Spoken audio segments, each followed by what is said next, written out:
Hi guys! Happy Mooncake Festival po sa ating lahat.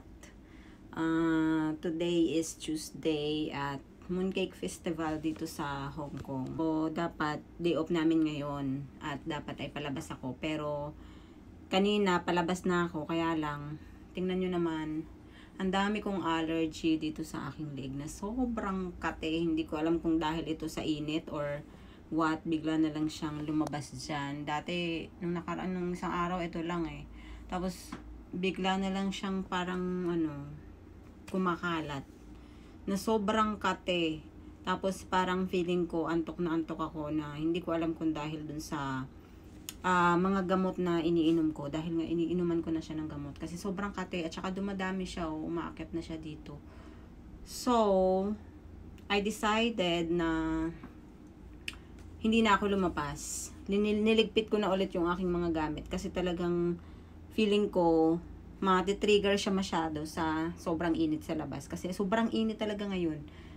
At dito nga sa bahay ang dami-dami ko ng gamot na nilalagay kasi nga sobrang kati niya talaga. Tapos nag-aano na siya nagsusugat dahil nga hindi ko siya matiis na hindi kamutin. Lalo na sa gabi dahil hindi ko naman namamalayan na kinakamot ko na pala siya pagtulog. Ayan nagsusugat na. Pero dito, ito talaga yung normal niya para siyang mga namumula na small blisters. Parang basta sobrang kati niya. Sana hindi na siya dumami. Actually, nagkaroon ako ng ganito pero hindi siya sa leeg. Andito siya sa may banda. Tapos dito sa may dibdib ko. Tapos nawala na siya. Tapos, bumalik na naman siya dito sa may bandang leeg ko. Nakaready na kanina yung mga gamit ko. Aalis na lang ako magbibihis. Kaya lang, talagang iniisip ko, sa sobrang init, kaysa baka lalo siyang matrigger at dumami ng dumami. So, dito na lang muna ako sa bahay. Sa linggo na lang ako lalabas. Pagagalingin ko na lang muna siya. Total, wala naman dito yung aking mga amo. Lumabas sila, hindi ko lang alam kung saan nagpunta dahil nga wala silang pasok ngayon dahil holiday.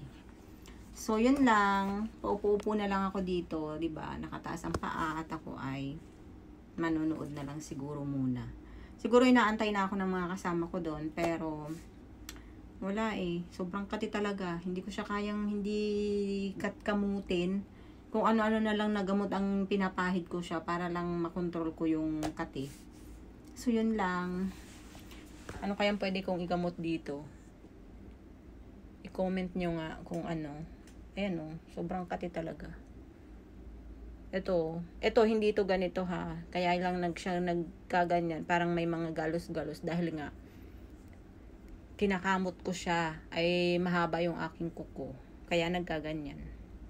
Pero tingnan nyo ito lang talaga to tapos biglang nagkaroon dito. Tapos pagising ko nung kaninang umaga, parang maliliit lang siya na mapula-pula. Ngayon sobrang pula na niya. Tapos meron na rin dito parang umaakyat na siya. So pag na-trigger to lalo sa init, baka lalong dumami. Kaya dito na lang muna siguro ako.